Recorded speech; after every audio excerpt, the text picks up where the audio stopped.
We have here the Kemove K87, and similar to the Kemove K98, we have a battery compartment here, which is handy if your battery fails or if you prefer to disconnect it. These are the only keyboards I've owned with this feature, and it's surprisingly more practical than you might expect. And before we dive deeper, let's briefly go over the specs of the keyboard. Now, this keyboard supports 3 modes: Bluetooth, wired, and Wi-Fi connectivity. And to address some questions before they're asked, yes, this is Mac compatible and comes with a toggle switch underneath. The battery is rated at 4000 mAh and is replaceable in case it deteriorates. My unit is equipped with the pre-lubed Gateron Reds, which feels significantly better than generic Reds from Cherry clones.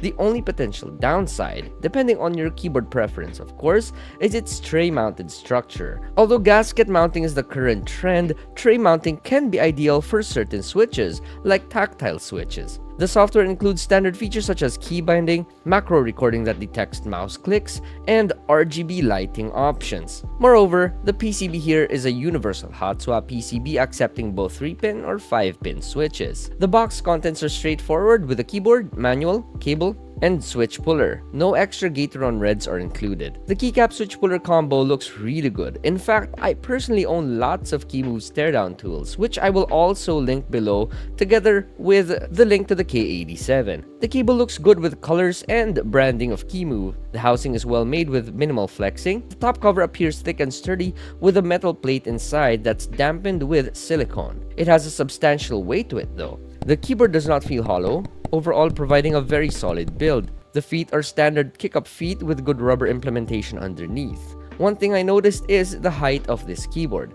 I'm accustomed to typing on cherry profiles with a bit of angle, which kinda required me to get used to this new feel, but the low-level angle adjustment really helped. The dampers inside this keyboard are very much similar to the K98, which we tore down in my video review for it.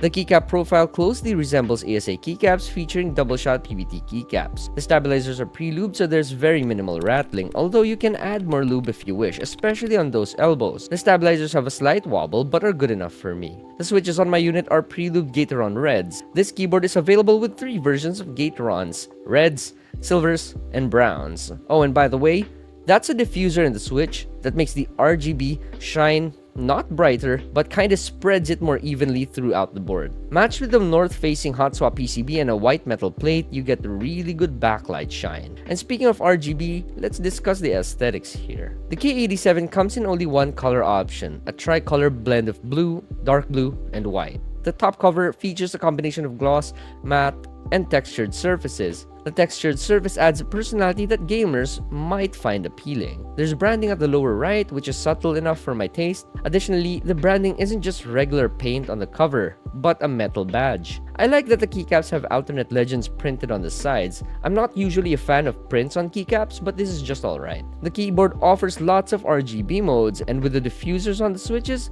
the keys appear to float on colored air. By pressing function key and backslash, you can cycle through the RGB colors. Now, the RGB strip on the side is a nice touch, though it isn't synchronized with the keyboard's RGB. By pressing the function key and tab, you can cycle through RGB effects of the light strip. Now, I put links on the description of this video. Access those links to get yourself your own Kemove K87. Let's move on to the acoustics and sound test.